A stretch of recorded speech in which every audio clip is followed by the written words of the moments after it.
Market లో invest చేసి మీ డబ్బులు డబుల్ చేసుకోవాలనుకుంటున్నారా? విజయవాడలో జరిగే సుందరరామిరెడ్డి గారి లైవ్ సెమినార్ కి అటెండ్ అవ్వండి.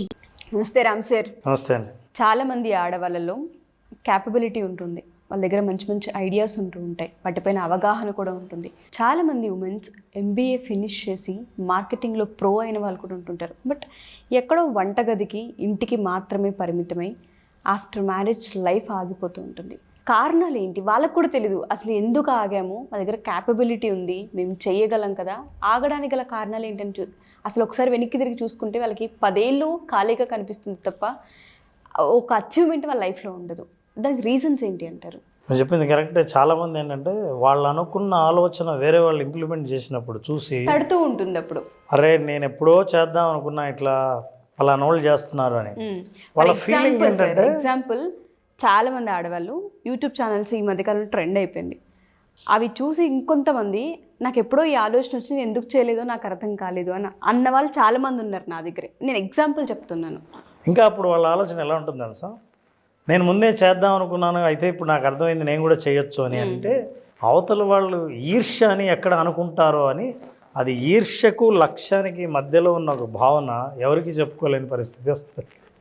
చెప్తే ఆల్రెడీ ఇప్పుడా చెప్పేది, మరి అప్పుడే ఎందుకు చెప్పలేదు అని అంటారుగా. సో వీటన్నిటికి కారణం ఏంటంటే అండి, మనిషి లిమిటింగ్ బిలీఫ్స్ అని ఉంటాయి. మనల్ని మనం అడ్డుకునే కేవలం మన గురించి మన నమ్మకాలే మనల్ని ముందుకు పోనీయకుండా చేస్తాయి. ఇతరులకు మన మీద నమ్మకం ఉంటుంది, మనకు మన మీద ఉండదు. మనం చెయ్యగలం అని అనిపిస్తుంది కానీ యాక్షన్ తీసుకోవడానికి ఏదో ఒకటి వెనక్కి లాగుతూ ఉంటుంది. మరి చేయగలిగితే చెయ్యి, ఎందుకులే ఊరికే చెయ్యాల్సినంత అవసరం లేకపోవచ్చు. కొన్ని నమ్మకాలు మనిషిని రిస్క్ తీసుకోకుండా ఉండేలా చేస్తూ ఉంటాయి, రిస్క్ తీసుకోకుండా చేస్తాయి. అది కూడా ఒక ఎలిమెంట్. సత్తా ఉండి కూడా నిరూపించుకోనే అవకాశాలని ఉపయోగించుకోకపోవడం ఉందే, అట్లాంటి నమ్మకాలు ఏవైతే వెనక్కి లాగుతున్నాయో వాటిని తెలుసుకుంటే, దీని నుంచి బయటకు వస్తే ఖచ్చితంగా మీరు ఏం చేయగలరని అనుకుంటున్నారో, నిజంగా ఏం చేసి మీరు ఈ ప్రపంచానికి నిరూపించాలనుకుంటున్నారో ఖచ్చితంగా నిరూపించగలరు. అసలు లిమిటింగ్ బిలీఫ్స్ అంటే ఏంటి, అసలు మనిషిని అడ్డుకునే నమ్మకాలు అంటే ఏంటి, మీరు చూస్తే చాలా అద్భుతంగా అర్థమవుతుంది. అవును నాకు ఉన్నాయి కదా అని. లిమిటింగ్ బిలీఫ్ ఏంటంటే సెల్ఫ్ జడ్జిమెంట్. అంటే ఆ నమ్మకాలు అనేవి బోన్లుగా తయారై ఒక ఇన్విజిబుల్ బోన్లో ఉండిపోయి, అదేంటి మనకు సెల్ఫ్ జడ్జిమెంట్, మన మీద మనం ఇచ్చుకునే జడ్జిమెంట్, నిర్ణయం దేనికి సంబంధించి, విచ్ ఈస్ నాట్ ట్రూ, ఏదైతే నిజం కాదో దాన్ని మనం నిర్ణయం తీర్పునిచ్చేసి అండ్ రెస్ట్రిక్ట్ యువర్ డెసిషన్స్. మనల్ని మనమే బంధించుకొని మన నిర్ణయాలు కూడా ఆగిపోతాయి. సో మనకు మనమే తీర్పిచ్చుకొని పనికిరామని అనుకుని ఊహా ప్రపంచంలో మనల్ని మనం ముందుకు వెళ్లకుండా చేసే ఒకే ఒక ఆలోచనే లిమిటింగ్ బిలీఫ్. సో లిమిటింగ్ జనరల్గా ఎవరైనా ఏమండి నన్ను అడ్డుకునే పరిస్థితులు ఉన్నాయా అనడానికి పరిస్థితులు కూడా అనుకూలంగా ఉంటాయి, అయినా కూడా వాళ్ళు అక్కడే ఆగిపోయి ఉంటారు. ఎందుకు ఆగిపోయి ఉంటారు? సెల్ఫ్ జడ్జ్మెంట్ మెయిన్ కారణంగా కనిపిస్తుంది కదా సార్, ఎప్పుడు కూడా అదే. అవును. దీంతో పాటు మనిషి నమ్మకాలు అక్కడే ఆగిపోవడానికి గల కొన్ని కారణాలు, కొన్ని నమ్మకాలు ఉన్నాయి. వీటి నుంచి బయటపడితే ఫైనాన్షియల్ ఫ్రీడమ్ సాధించడం ఆడవాళ్ళకి సహజమే. తెలుసుకుందాం ఏంటో. Number 1, only men should handle finance. మనకెందుకు లేదు ఊరికే అని వాళ్ళ చేతికి మనిషి ఉన్నాడు కదా, ఒక మనిషి ఉన్నాడు కదా అని అనుకోవడం. ఇందులో గౌరవిస్తున్నట్లు ఉండొచ్చు, కానీ మీకు తెలియకుండానే బలహీనత ఉంటుంది. ఎలా హ్యాండిల్ చేయాలంటే, నువ్వెందుకు నేను చేస్తా అనే డామినెన్స్లో కాకుండా, నేను కూడా ప్రయత్నిస్తా, నీ శ్రమ తగ్గిస్తా అనే అప్రోచ్తో, అంటే అవతల వాళ్ళు సహకరించాలి కాబట్టి నీకు. మేల్ డామినేషన్ సొసైటీలో మీరు అయితే వీళ్ళే చేయాల్సి, మనకెందుకు డబ్బుల విషయాలు, నాకేం కావాలో అడిగితే చాలు, అవన్నీ మా ఆయన తెచ్చిచ్చేస్తున్నాడు అని అనుకున్నప్పుడు ఏమవుతుందంటే, మీరు ఆర్థికపరమైన నిర్ణయాలు మీ ఆయనే తీసుకుంటున్నందుకు చాలా రోజులు అలవాటుగా వదిలేశారు. ఇప్పుడు మీరు ఫైనాన్షియల్ ఎంపవర్మెంట్ సాధించాలనుకుంటున్నారు, ఫ్రీడమ్ సాధించాలనుకుంటున్నారు, మరి మీకు నిర్ణయాలు కావాలి కదా. మీకు తెలియకుండా ఎక్కడో, ఫర్ ఎగ్జాంపుల్ రెస్టారెంట్కి వెళ్తే ఆర్డర్, నాకు పలానా తినాలి, అదొద్దు, అదేం బాగుండదు, ఇది తీసుకోండి ఎవరు. అప్పుడు ఏం చేస్తారంటే ఆడవాళ్ళు, సరే అది బాగుంటుందంటే కానీలేని. ఫైనల్గా లోపల ఏముంటుందంటే, ఆఖరి పే చేసేది అయినే కదా, ఎందుకు ఊరికి మనం అనవసరం గొడవ అనేది లోపల ఉంటుంది. ఫ్యాక్ట్ సార్ ఇది. శారీస్ ఏం తీసుకోవాలి, ఒకవేళ ప్రేమే కావచ్చు. ఇప్పుడు ఫర్ ఎగ్జాంపుల్ ఎందుకు ఇది బాగుంది కాస్ట్లీ అయినా పర్వాలేదు ఈ గోల్డ్ రింగ్ ఇది తీసుకో అని అన్నాడు, అది ప్రేమ అనుకోవాలా, నా నిర్ణయాన్ని పక్కకు తోసి ఆయన నిర్ణయంతో నన్ను కొనమని చెప్పాడని చెప్పాలా? అర్థం కాని పరిస్థితి. అర్థం కాని పరిస్థితి. అయితే ఒకటి ఫైనాన్షియల్ డెసిషన్ మగవాళ్ళే తీసుకోక్కర్లేదు, మనం కూడా తీసుకోవచ్చు అని అందరి సహకారంతో మొదట్లో స్టార్ట్ చేయండి. తర్వాత మీ నిర్ణయాలు కరెక్టే అని అందరికీ తెలిసిన తర్వాత అందరు సహకరించడం మొదలు పెడతారు. అయితే ఇట్లా తీసుకోవాలంటే చాలామంది ఇంకొక బిలీఫ్ ఇట్లా ఆగిపోవడానికి కారణం ఏంటంటే ప్రధాన కారణం ఇది, నో ఫైనాన్షియల్ నాలెడ్జ్. చాలామందికి డెబిట్ అంటే ఏంటి క్రెడిట్ అంటే ఏంటో తెలియదు. డబ్బులు ఎక్కడ దాచుకోవాలంటే బ్యాంకులో ఫిక్స్డ్ వేద్దామని అంటారు, ఫిక్స్డ్ అనే తప్ప ఇంక వేరే ఏం తెలియదు.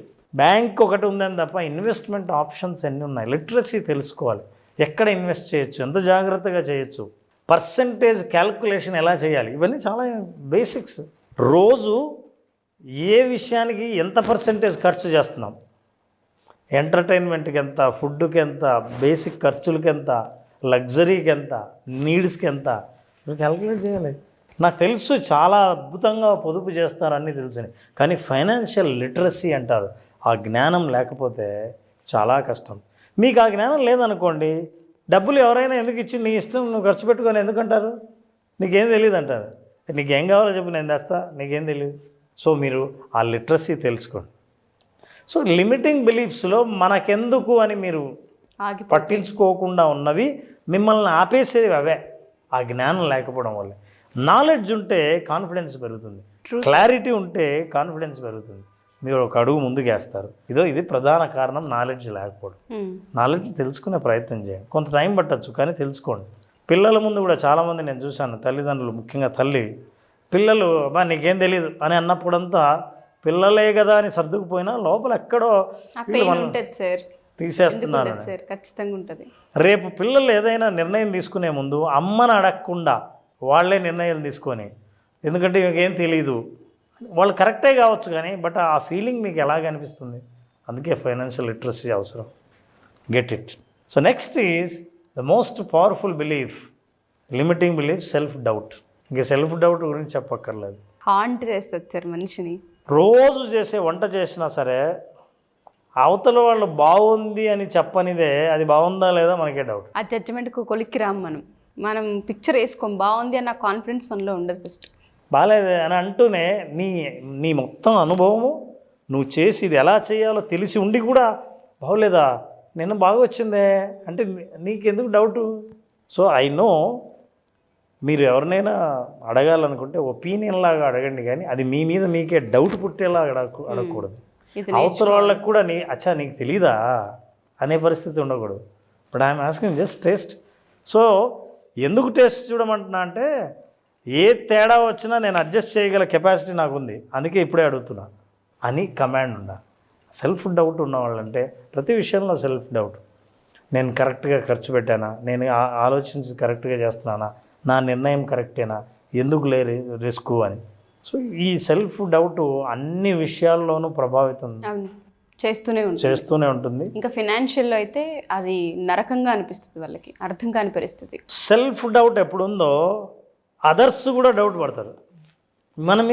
మీకే డౌట్ ఉంటే పక్కన వాళ్ళు డౌట్ పడరా, సో మీ డెసిషన్ కరెక్ట్ కాదు, ఐ థింక్ నువ్వు కరెక్ట్గా చేయలేదేమో అని అనిపించినప్పుడు అంటారు. ఇంకెప్పుడే కానీ నిర్ణయాలు తీసుకోరా. అదే కాదు, దానికి తోడు ఫియర్ ఆఫ్ టేకింగ్ రిస్క్స్. అరే మీకు తెలియకుంటే తెలుసుకొని ఎక్కడ ఇన్వెస్ట్ చేస్తే ఏది కరెక్టో అని మీరు నాలెడ్జ్ని కొంచెం గెయిన్ చేసి, నాకు తెలుసు అండి మనకు చాలామంది కౌన్సిలింగ్ వచ్చిన వాళ్ళు కూడా హస్బెండ్ భయపడుతుంటే వైఫ్ సెర్చ్ చేసి వాళ్ళ ఎగ్జాంపుల్స్తో సహా చూపిస్తారు, ఏం పర్లేదు నువ్వు ఇలా చేయొచ్చు, ఇలా చేశారు ఒకరు ఎవరో నేను చేయడం చూశాను, నువ్వెందుకు ఇలా చేయకూడదు అని వాళ్ళే ఇన్ఫర్మేషన్ కలెక్ట్ చేసి ఇస్తుంటారు. అయితే మీరు ఎప్పుడైతే రిస్క్ తీసుకోవడానికి భయపడతారో, రిస్క్ అంటే ఏంటి, బిజినెస్ స్టార్ట్ చేద్దాం అనుకుంటున్నారు, ఫైనాన్షియల్ ఫ్రీడమ్ కావాలనుకుంటున్నారు, మిమ్మల్ని మీరు ప్రూవ్ చేసుకోవాలనుకుంటున్నారు, రిస్క్ తీసుకోవాలి. ఎందుకు అనవసరంగా రిస్క్ తీసుకుంటే ఇన్నాళ్ళు ఉన్న పేరు చెడిపోతుందన్న భయంతో ఆ పేరును కాపాడుకునే ప్రయత్నంలో జీవితాంతం ఒకే చట్రంలో ఉండిపోయి బయటికి రాకుండా ఆ పేరును కాపాడుకుంటున్నామన్న తృప్తి ఒకవైపు, ఏమీ సాధించలేదే అన్న అసంతృప్తి ఇంకోవైపు రకరకాలుగా బాధ పెడుతుంటాయి. నిజంగా ఒక్కోసారి సంతోషపడాలో బాధపడాలో తెలియని కన్ఫ్యూజన్ కూడా ఉంటుంది. తృప్తి ఏమి ఉండదు సార్ జీవితాల్లో, సమాజం కోసం మాత్రమే అలా ఉంటారు తప్ప వాళ్ళకి తెలుసు సెల్ఫ్గా ఎంత వాళ్ళని హాంట్ చేస్తున్నాయి, వాళ్ళ టాలెంట్ ఎక్కడ ఆగిపోతుంది, ఎందుకు రిస్క్ చేయలేకపోతున్నారు, సెల్ఫ్ జడ్జ్మెంట్కి ఎందుకు వస్తున్నారు, సెల్ఫ్ డౌట్ అసలు వాళ్ళు ఎలా పుడుతుందన్న వాటిపైన వాళ్ళకి ఒక అవేర్నెస్ ఎప్పటికప్పుడు ఉంటుంది. బట్ ఏది నోరు తెరిచి మాట్లాడరు, నోరు తెరిచి ఎక్స్ప్రెస్ చేయరు అసలు. అట్లా ఎక్స్ప్రెస్ చేయని వాళ్ళు నేను ఎలా ఎక్స్ప్రెస్ చేయాలి, నేను ఎలా ఉండాలి అని తెలుసుకోవడానికి ఓ పని చేయొచ్చు. Search for a role model. చాలామందికి రోల్ మోడల్ ఉండరు. నేను ఎవరి మాదిరి ఉండాలి? ఒక రోల్ మోడల్ ఉండాలి. ఎందుకంటే రోల్ మోడల్ నాకు ఇష్టమైన వాళ్ళు, నేను వెళ్ళాలనుకున్న దారిలో ఆల్రెడీ వెళ్తున్న వాళ్ళని చూస్తే వాళ్ళు ఆల్రెడీ దారి ఏర్పాటు చేశారు, మీరు ఫాలో అవటమే. సో అట్లాంటి వాళ్ళు ఎవరు రోల్ మోడల్ లేకపోవడం వల్ల వాళ్ళు ఎలా మాట్లాడతారు, వాళ్ళ డ్రెస్సింగ్ ఎలా ఉంటుంది, వాళ్ళ నిర్ణయాలు ఎలా ఉంటాయి, వాళ్ళు ఏ రంగంలో ఉన్నారు, ఎలా పాపులర్ అయ్యారు, ఇన్ని విషయాలు తెలుస్తాయి. లేకపోతే మీకు మీరే ఇన్వెంట్ చేయాల్సి వస్తుంది. So lack of role models వల్ల కూడా మనకు ఏం చేయాలో తెలియని అయోమయ స్థితిలో మనిషి కన్ఫ్యూజ్ అవ్వడం కాకుండా ఆ బిలీఫ్స్ ఎప్పుడు పటాపంచలు అవుతాయంటే లిమిటింగ్ బిలీఫ్స్. కొత్త నమ్మకాలు ఏర్పడాలంటే సక్సెస్ ఆల్రెడీ సాధించిన రోల్ మోడల్స్ని కనుక మీరు చూడగలిగితే, మీకు ఇష్టమైన వాళ్ళని మీరు వెతికి పట్టగలిగితే, అప్పుడు మెల్లిమెల్లిగా మీ చైన్స్ మొత్తం విరిగిపోవడం మొదలు పెడతాయి. మీరు బంధ విముక్తులు అవ్వడం గ్యారంటీ. శృంఖలాల నుంచి తిరిగి బయటకు వచ్చి అప్పుడు పూర్తి స్వేచ్ఛను మీరు పొందే అవకాశం ఉంటుంది. సో అట్లా పొందినప్పుడు స్వేచ్ఛ కలిగిన మహిళ తనకు కావాల్సిన నేను అనుకున్న జీవితాన్ని నేను జీవిస్తున్నా అన్నప్పుడు అప్పుడు ఆ విజువలైజేషన్ చేసిన తర్వాత వాళ్ళు ఇలా కనిపిస్తారు మనకి. బా ప్రశాంతమైన మైండ్ సెట్, ప్రశాంతము, ఆనందము తాండవిస్తుంటే తృప్తి, సాటిస్ఫాక్షన్ అనేది లైఫ్లో ఎలా ఉంటుందని. ఆ తృప్తితో మనిషి ఎక్కడికి వెళ్ళినా సరే నలుగురిలో కలిసినప్పుడు ఎలా ఉంటారంటే celebration. That is what is actually visualization for women. ప్రతి ఉమెన్ కూడా ఈ జీవితాన్నే కోరుకుంటుంది, కానీ ఎక్స్ప్రెస్ చేయలేరు. వాళ్ళకి తెలుసు ఎక్కడెక్కడ ల్యాక్ అవుతున్నారు, ఎక్కడెక్కడ ఇబ్బంది పడుతూ ఉన్నారు, సెల్ఫ్ డౌట్ ఎలా పుడుతుంది ప్రతిసారి, ఎందుకు రిస్క్ తీసుకోలేకపోతున్నాం, ఎందుకు ఫినాన్షియల్ నాలెడ్జ్ని ఇంప్రూవ్ చేసుకోలేకపోతున్నాం అన్న వాటికి ఎప్పటికప్పుడు ఈ సెల్ఫ్ ఏవైతే ఉంటుంటాయో బిలీఫ్స్ అక్కడ ఆపేలా చేస్తుంటాయి వాళ్ళని. వాటి నుంచి ఒక్కసారి బయటికి రాగలిగితే జీవితం సెలబ్రేషన్ ఎప్పటికప్పుడు.